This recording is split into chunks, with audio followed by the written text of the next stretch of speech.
do we help kids, to overcome anxiety? There's a lot of anxiety these days. So how do we help, parents and kids to cope with it? Yes.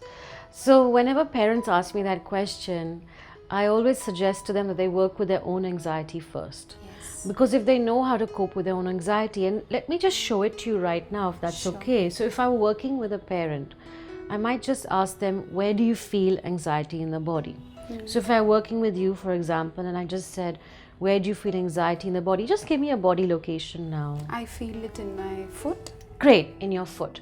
So if I'm working with you, this is how I'd use the tapping process. So we'll begin here, and I'll get the parent to say out loud, even though I feel anxious in my foot. I feel anxious in my foot. And I would ask them for a number of anxiety. So give me a number.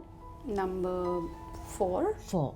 Even though I feel anxiety in my foot. Even though I feel anxiety in my foot. And it's a number 4. It's a number 4. I love and accept myself. And what if the parent says, I don't love and accept myself? Oh, that's such a great question. I'll say to the parents, I'll do one of two things. One is I'll just say, just for now, just say it. If they are new to EFT, and if they know EFT, then I might say, oh, let's work there first. Because you can imagine, if a parent doesn't love and accept themselves, then that's going to weigh in for the child. True. So then I'll just ask them, tell me more about that. What's the reason you feel that you don't love and accept yourself? Yeah. And then we'd explore that.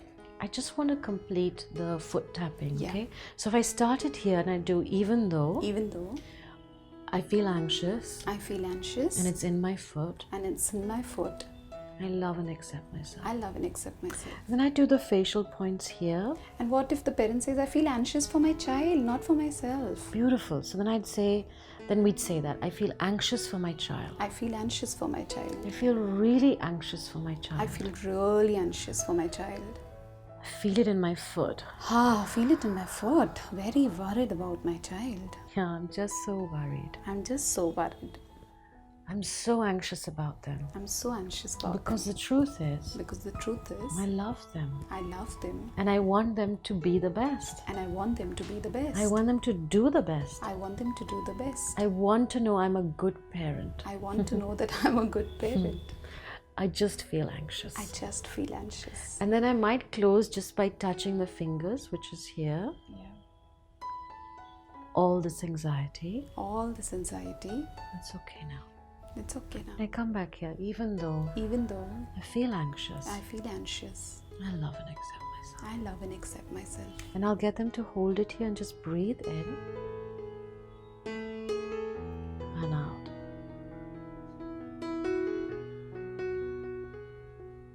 So even doing this together with you now, I found really helpful, just because you've got lights at me as a photo shoot is going on, there's 2 cameras here, and it brings up the nerves sometimes. So even just doing that with you right now, I feel that I'm a lot calmer. So this is all that a parent can do, at least while he's feeling whatever that he's feeling. Right, absolutely. Yeah. Now with a child, I haven't known that many children to say I feel anxious. I've not known them to use those words. Yes. I've known children to use simpler words, like I feel sad, or I'm bad, or, I can't do it, I feel scared. They tend to use really simple language from Or they my would experience. just keep hugging you, or they would just keep saying, godi le lo. That is their way of showing that they are anxious. And I love it when kids do that, when they say, hold me in your lap. And if they do that, then this is what I would do to them. Come here. So I would do to them, I just let them hold me and I just tap down their back. Okay. Like that. Because that's how I'm using the EFT calms tap. down. Yeah, it really calms down. Yeah. Yeah, so we tap on the back and we go Right. down. Okay, I just want to get a pillow so I can show it on a pillow. Is that okay? Thank you so much.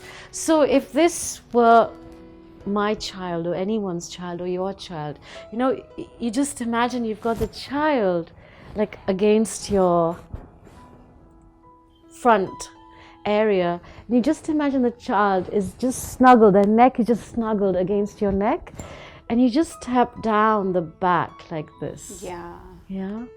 And as you do that, you see, as a parent, you have to just let them know you love them. And you're just holding them and it's like, I love you.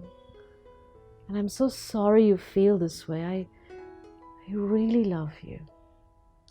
And the child calms right down. Yes. So this is what you can do with a child, is actually have them on your shoulder. I'm going to put this down here. Yeah. And there was something else I wanted to share that you'd asked me about. Anxiety. So yeah, anxiety. So another thing you can do is the finger holds, but you know what it's like with children. You know, you can't get them to sit in one place. You can do while they're sleeping, no? You can do while they're sleeping. And so there's something in Japanese medicine, we can do it together. Yeah. Where, for example, you get them to hold their thumb, or you can hold their thumb as a parent. So if you're my child, for example, I would just hold your thumb, Yeah. right? And I just say to you, just breathe. Just breathe, and I just hold your thumb. Yeah. And the thumb in Japanese medicine has the energy of worry. Yes. So I just hold it and I'd feel the pulse. And I would notice when my pulse and the pulse of the thumb comes into one. And I just hold it. And then I'd move to the next finger, the index finger, which is the energy of fear. And again, I would just hold it and I would just feel it.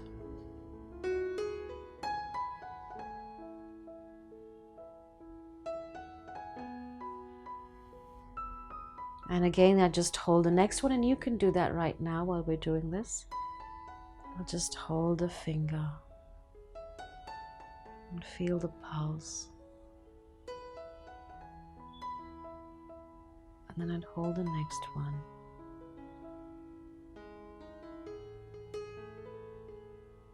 And finally the little finger.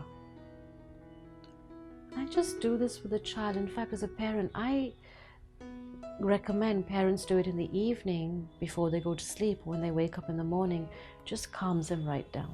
Yeah, so great strategies. Lovely. I loved your tips on anxiety for kids. They're awesome.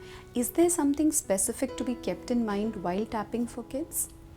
So I feel the most important is just to be yourself. And if you have your own stuff going on, clear that with whatever method is going to work for you.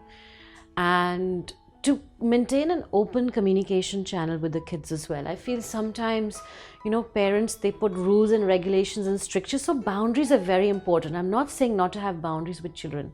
I'm just saying that if you create a very heavy rule culture, like you mustn't go out, you mustn't have boyfriends, you mustn't wear makeup, you mustn't do this. And so what that'll cause the child to do is they're not going to tell you anything. Yeah. And so to create an environment where there can be an open communication, because this is the thing. It's better that they tell you than do it behind your back. Yes. So I believe that creating that open channel is very important. We were speaking to Dr. Rangana Rupavi Chaudhari, who is an international speaker on EFT and matrix reimprinting and many other things. Stay tuned to my channel and let's grow together and learn together. Thank you.